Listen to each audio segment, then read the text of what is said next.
3월 16일 오늘의 말씀은 마태복음 21장 23절에서 32절입니다. 예수께서 성전에 들어가 가르치실세 대제사장들과 백성의 장로들이 나와 이르되 내가 무슨 권위로 이런 일을 하느냐 또 누가 이런 권위를 주었느냐. 예수께서 대답하시되 나도 한 말을 너희에게 물으리니 너희가 대답하면 나도 무슨 권위로 이런 일을 하는지 이르리라. 요한의 세례가 어디로부터 왔느냐? 하늘로부터냐? 사람으로부터냐? 그들이 서로 의논하여 이르되 만일 하늘로부터라 하면 어찌하여 그를 믿지 아니하였느냐 할 것이요.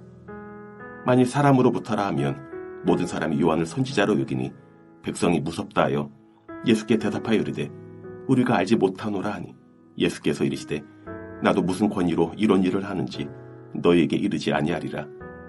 그러나 너희 생각에는 어떠하냐?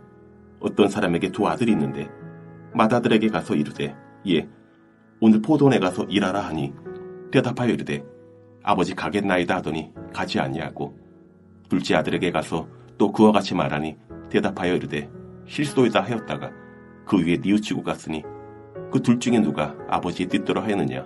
이르되 둘째 아들이니이다.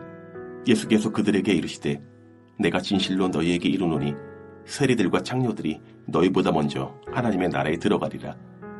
요한이 의의 도로 너희에게 왔거늘 너희는 그를 믿지 아니하였으되 세리와 창녀는 믿었으며 너희는 이것을 보고도 끝내 뉘우쳐 믿지 아니하였도다. 마태복음 21장 23절에서 32절 말씀을 함께 묵상하겠습니다. 예수님은 이른 아침에 예루살렘으로 들어가시다가 열매 없는 무화과 나무를 보시고 그 나무를 저주하셨고 곧 말라버렸습니다. 열매 없는 무화과 나무는 행함 없는 이스라엘을 비유합니다. 제자들과 사람들은 예수님의 이 신적 능력에 놀랐고 권위에 놀랐습니다. 무화과 나무를 저주하신 후 예수님은 다시 예루살렘 성전 안으로 들어가셨습니다. 성전에서 매매하고 돈을 바꾸는 자들이 없었던지 아니면 예수님이 그냥 보고도 못 본 척 한 건지 알 수 없지만 이번에는 가르치기만 하셨습니다. 이렇게 성전에서 예수님이 가르치실 때에 제사장과 장로들이 예수님께 나와서 묻습니다. 도대체 무슨 권위로 이렇게 가르치고 성전에서 난동을 부리는가? 그 권위는 누가 주었느냐라고 묻습니다. 이 질문은 두 가지 의미를 내포하고 있습니다. 첫 번째로 예수님께서 지금 가르치고 성전을 소란하게 만든 모든 일은 권위를 부여받은 자만이 할 수 있다는 것이죠. 권위를 부여받지 않으면 성전에서 가르치거나 성전에서 소란을 피울 수 없다란 말입니다. 두 번째로 그 권위를 부여할 수 있는 자들이 바로 자신들, 제사장과 백성들의 장로인데 우리는 그러한 권위를 부여하지 않았으니 예수님이 지금 하고 있는 행위는 자신들의 권위에 도전하고 있는 부정하고 악한 행위라는 것을 우회적으로 책망하는 것입니다. 마치 이런 상황이죠. 주일 예배의 설교는 강도사 인허를 받은 사람이 할 수 있습니다. 목사도 강도사를 거치지요. 또한 당회가 허락한 사람이 강단에 설 수 있습니다. 그런데 강도사 인허도 받지 않고 당회의 허락도 받지 않는 사람이 주일 설교를 한다면 사람들이 묻겠지요. 언제 강도사 인허 받았습니까? 누가 이 강단에서 설교할 수 있는 권한을 주었나요? 만약 강도사 인허증도 없고 당회의 허락도 없이 설교한다면 설교를 하지 못하게 할 것입니다. 예수님은 성전에서 가르칠 수 있는 권위를 부여받지 못했고 또한 당시의 서기관들 아래서 율법 교육을 받지도 않았습니다. 그러니 이들의 질문은 예수님을 코너로 몰아세우고 예수님을 성전 밖으로 내쫓을 수 있는 그러한 질문이었습니다. 이에 예수님은 즉답은 피하시고 반대로 그들에게 묻습니다. 세례요한은 어디로부터 권위를 받았는가? 이 질문에 그들은 대답을 하지 못합니다. 만약 세례요한의 권위가 하늘로부터 왔다고 대답하면 하늘로부터 온 권위를 가진 세례요한의 가르침을 믿고 따르지 않는 자신들이 역공을 당할 수 있고요. 만약 사람으로부터 왔다고 하면 세례 요한을 선지자로 여기는 백성들이 자신들을 가만두지 않을 것이기 때문입니다. 이 예수님의 물음에 그들의 대답은 우리가 알지 못한다입니다. 한마디로 모른다란 것이죠. 여러분, 그들이 진짜 알지 못했을까요? 아니요. 그들은 인정하지는 않았지만 세례 요한의 권위가 하늘로부터 온 것을 알고 있었습니다. 그런데 세례 요한의 권위가 하늘로부터 왔다고 하면 그 권위 아래 자신들이 순종해야 하고요. 또한 세례 요한의 권위를 인정하면 세례 요한이 드러내고 예비한 예수님을 인정해야 합니다. 하지만 자신들이 자신들의 기득권을 유지하고 권력을 쟁취하기 위해서 정직한 답변을 할 수 없었습니다. 그래서 알지 못한다, 모른다 한 것입니다. 그들의 대답, 알지 못한다, 모른다는요, 그들의 악함을, 그들의 무지함을, 그들의 부패함을, 그들의 추한 본성을 적나라하게 드러내는 한마디입니다. 오늘날 알지 못한다, 모른다 이 말은요, 진짜 알지 못하고 모를 때 사용되지 않은 것 같아요. 사람들은 자신의 알지 못함, 모름을 드러내고 싶지 않거든요. 그래서 진짜 알지 못하고 모를 때는 이 말을 사용하지 않는 경향이 있습니다. 그럼 언제 이 말이 사용되지요? 책임 회피용으로 사용됩니다. 가장 많이 사용되는 것이 바로 정치권이죠. 자신이 잘못했고 악행을 했음에도 불구하고 불리하고 숨기고 싶으면 알지 못한다, 모른다고 합니다. 이런 모습이 세상이 작동하는 방식입니다.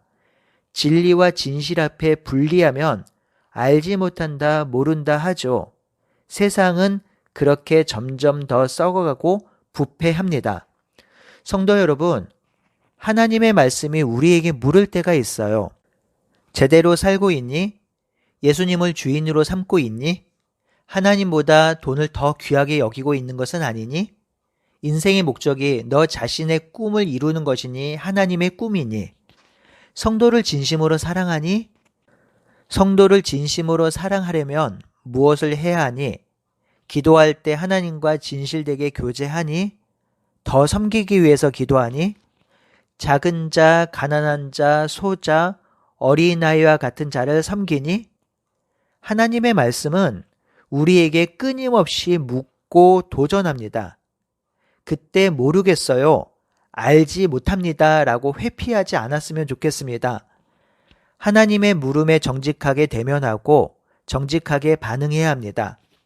그래야 돌아서고 회개하고 회복한 후에 옳은 길을 갈 수 있는 것이죠. 이렇게 알지 못한다고 대답한 종교 지도자들을 예수님이 그냥 돌려보내지 않으십니다. 28절에 비유를 말씀하시고 질문하십니다. 어떤 사람이 있는데 마다들에게 가서 오늘 포도원에서 가서 일하라고 하였습니다. 마다들이 가겠다고 했지만 실제로는 가지 않았습니다. 둘째 아들에게도 이와 같이 말했지요. 둘째 아들이 싫다고 가지 않겠다고 했습니다. 하지만 그 후에 뉘우치고 일하러 갔습니다. 예수님이 질문하시죠. 누가 아버지의 뜻대로 하였느냐? 그들이 둘째 아들이라고 대답합니다. 이 대답을 할 때까지만 해도 그들은 첫째 아들과 둘째 아들이 누구를 지칭하는지 잘 몰랐습니다. 이 대답을 들은 예수님이 그들에게 진실로 말합니다. 세리들과 창녀들이 너희보다 먼저 하나님 나라에 들어갈 것이다. 요한이 의의 도로 왔거늘 너희는 그를 믿지 아니하였으되 세리와 창녀는 믿었으니 이것을 보고도 끝내 뉘우치지 않는 그들을 질책하셨습니다. 이 비유에서 첫째 아들은 당연히 제사장과 종교 지도자들, 이스라엘 백성들이고요. 둘째 아들은 세리와 창녀입니다. 이 비유는 마태복음에만 등장하는 비유로 열매 없는 이스라엘, 그 중에서도 가장 악한 종교 지도자들의 악함을 드러내는 아주 강력한 비유입니다. 유대 종교 지도자들은 자신들이 하나님의 말씀을 잘 듣는다고 자부하였고 이스라엘 백성을 인도하는 데 전혀 손색이 없는 경건한 자들이라고 스스로 여겼습니다. 하지만 그들은 하나님의 말씀을 듣는다고 대답하였지만 실상 하나님의 말씀을 듣지 않고 순종하지 않았습니다. 아니, 거부하였습니다. 이에 대한 대가는 세리와 창녀보다 하나님 나라에 늦게 들어가는 것입니다. 아니, 영원히 들어가지 못할 수도 있습니다. 오히려 처음에는 하나님의 말씀을 거부하였지만 나중에 뉘우친 세리와 창녀가 하나님 나라에 먼저 들어갑니다. 종교 지도자들보다 먼저 들어갑니다. 이 비유는 종교 지도자들에게 충격이었고 도저히 받아들일 수 없는 말씀이었습니다. 예수님은 십자가에서 죽기 전에 마지막 경고를 하십니다. 이 경고의 의미는 돌이키라는 것이죠. 말로만 하나님을 섬기는 위선과 가식에서 벗어나라고 합니다. 하나님께서 원하시는 것은 회개에 합당한 열매입니다. 말로만 회개하고 말로만 돌이키는 것이 아니라 말로 고백하고 마음으로 고백한 그 회개를 행위로 드러내는 것입니다. 이것을 하나님께서 기뻐하시죠. 하나님은 죄 없는 자를 받아주시는 분이 아니라 죄를 회개하고 회개에 합당한 열매를 맺는 자를 받아주십니다. 그런 자를 사랑하십니다.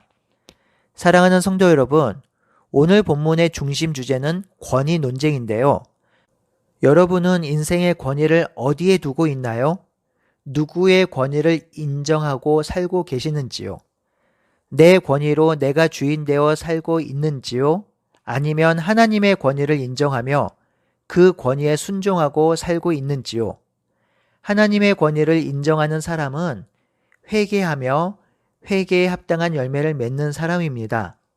반대로 회개하지 않고 그에 합당한 열매를 맺지 않는 사람은 여전히 자신의 권위로 사는 사람일 것입니다.